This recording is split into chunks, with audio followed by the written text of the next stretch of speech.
Assalamualaikum warahmatullahi wabarakatuh. Waalaikumsalam warahmatullahi wabarakatuh. Ya, jadi kami di sini ingin membuat video tentang perbedaan antar budaya.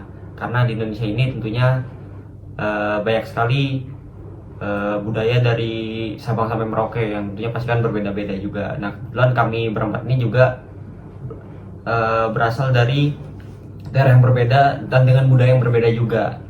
Oke, sebelumnya kami perkenalan dulu, kan? Nama saya Septivan Supratama Asal? dari Surabaya. Ya. Oke, nama saya Mikael Randurayana, asal dari Bogor, Jawa Barat. Saya Tio Sagi Pamungkas, asal saya dari Trenggalek, Jawa Timur. Oke, saya Muhammad Novel Arfa dan saya asal dari Sulawesi atau bisa dibilang Gorontalo. Oke, ya jadi nah karena aku di sini sebagai pendatang di Surabaya, yaitu aku berasal dari Bogor dan juga Noval yang berasal dari Gorontalo, Sulawesi. Nah jadi kita mau tanya nih ke yang asli Jawa Timur. Ya, Septivan dari Surabaya dan Tio dari Trenggalek. Nah, menurut kalian, yang kalian tahu deh, budaya Jawa yang kalian tahu itu seperti apa? Atau budaya ciri khas Jawa yang kalian tahu itu seperti apa? Mungkin bisa dijelaskan juga budayanya seperti apa? Aku jawab ya. Ya, silakan. Kalau untuk Jawa sendiri, yang paling menonjol itu sopan santunnya. Jadi Oke. yang muda itu menjunjung tinggi kehormatan bagi orang yang lebih tua dari kita. Itu isi yang paling menonjol. Dan sama mungkin Mas Septivan mau menambahkan? Ya, dari sopan santun itu tadi bisa disebutkan seperti unggah-ungguh. Jadi kita ada tata krama, ada caranya untuk atau aturan untuk yang muda agar terlihat sopan kepada yang tua, itu ada caranya melalui dari dialektika bahasa itu.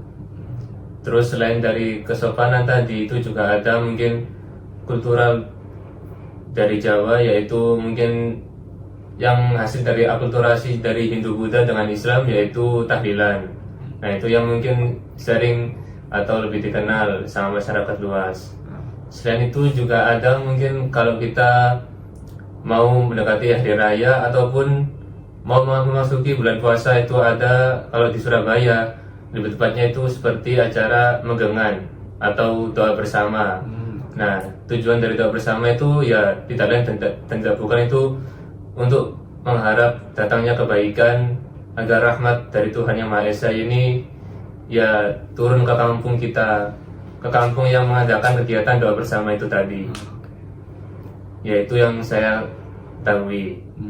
Oke. Ya ini menarik ini yang disebutkan Septivan tadi, yaitu megengan ya. Iya. Ya, yaitu ketika menyambut bulan suci Ramadan ya. Betul? Ya, Ya. sama mau nanti hari raya juga. Jadi megengan itu nggak hanya doa bersama satu kampung, tapi juga nanti ada juga kayak makan-makan gitu dari situ. Oke.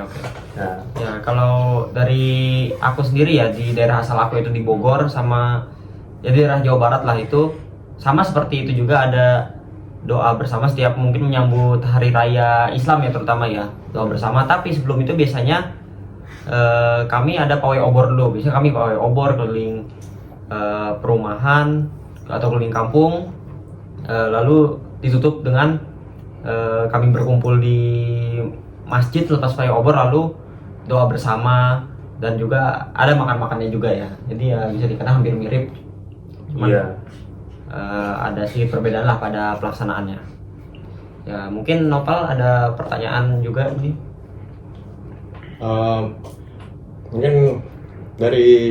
Mungkin di sini gue bakal pakai logat gue sendiri. Oke. Silakan. Mungkin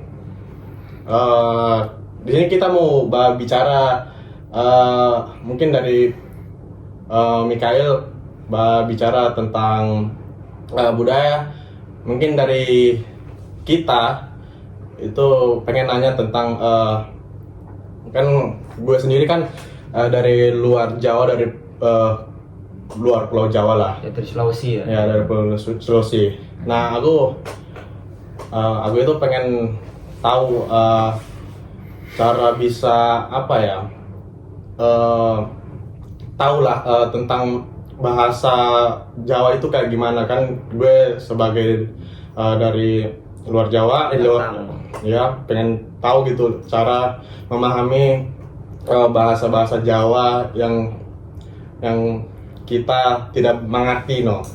Ya, Nah, mungkin dari itu. ya izin jawab ya. Kalau menurut aku cara buat kita memahami itu ya berbaur sih, berbaur kan juga mestinya butuh waktu juga. Betul. Lalu ya gimana ya, sering sama ikut-ikut juga sih, kayak organisasi gitu, lebih membaur ke masyarakat, lalu ke tetangga juga yang notabene-nya itu lebih tua dari kita. Sekalian juga belajar tentang unggah-ungguh yang sempat disinggung tadi. Lalu juga Mas Setipan mungkin. Ya, saya izin menambahkan dari Mas Tio, dari berbaur itu lebih spesifik lagi, itu kita akan sering terpapar oleh bahasa dari daerah yang kita kunjungi atau daerah yang kita tempati. Semisal contoh dari Mas Novel sama Mas Mikael yang dari Bogor, dari luar Jawa lah intinya. Nah, itu merantau ke Surabaya. Awalnya mungkin mereka dari bahasa daerah masing-masing, terus ke Surabaya mereka akan terpapar bahasa dan juga logat-logat orang Surabaya. Dari mungkin mereka beli makanan, nah atau mungkin membeli sesuatu, dan juga sedang mungkin ada perkuliahan, itu nanti juga akan terkena paparan bahasa. Nah, dari paparan itu lama-lama kita akan memproduksi dapat kosakata baru, yaitu dari bahasa yang kita tinggali saat di perantauan itu tadi. Nah, dari itu kita bisa langsung mungkin action dengan tanya-tanya. Tanya ini artinya apa? Terus kalau saya tanya A, terus jawabannya B, apakah benar atau tidak, apakah tidak menyinggung lawan bicara saya, seperti itu. Itu tambahan dari saya. Berarti kuncinya itu berbaur ya dengan masyarakat Ya, lokal ya. betul. Oke. Ya. Mungkin kalau dari awal orang Sulawesi datang ke Jawa, mereka kan bakal bercakapan dengan orang Jawa, mungkin dari gue mungkin pakai logat gue sendiri gitu. Ya. Nah, itu caranya supaya apa ya, kita ngobrol sama orang Jawa itu bisa nyambung, itu kita kayak gimana gitu. Kan gue pakai bahasa logat gue sendiri, dan dari Mas Septipan pakai bahasa Jawa gitu. Nah, caranya itu gimana supaya kita bisa ngerti sama lain gitu. Oke. Caranya yang pertama ya kita dengan ngerti latar belakang masing-masing, dan awal pembicaraan tentu kita pasti paham bahasa masing-masing, yaitu bahasa pemersatu kita, bahasa Indonesia. Nah, dari situ kita bisa mulai mengenal dari lawan bicara kita, saling mengenal latar belakangnya. Nah, mungkin dari orang yang perantauan mungkin harus lebih ada action atau daya ketertarikan untuk mempelajari bahasa yang sedang dia tinggali, atau bahasa di tempat yang ia tinggali saat di perantauan. Supaya apa? Supaya dia bisa menyesuaikan diri dengan lingkungannya, supaya dia juga bisa survive. Dan yang lebih mudahnya lagi, dia biar bisa aman, nggak mudah kena scam, nggak mudah kena tipu sama orang yang di asli kota itu. Karena kan banyak juga orang yang nipu pakai bahasa. Jadi takutnya kalau kita nggak survive yang orang perantauan itu, ya takutnya itu tadi dia bisa kena tipu ataupun mungkin jadi kurang update juga. Oke, mungkin cukup sekian dari kami. Jika ada kesalahan, mohon maaf. Ya. Oke, assalamualaikum warahmatullahi wabarakatuh. Salam persatuan. Waalaikumsalam warahmatullahi wabarakatuh.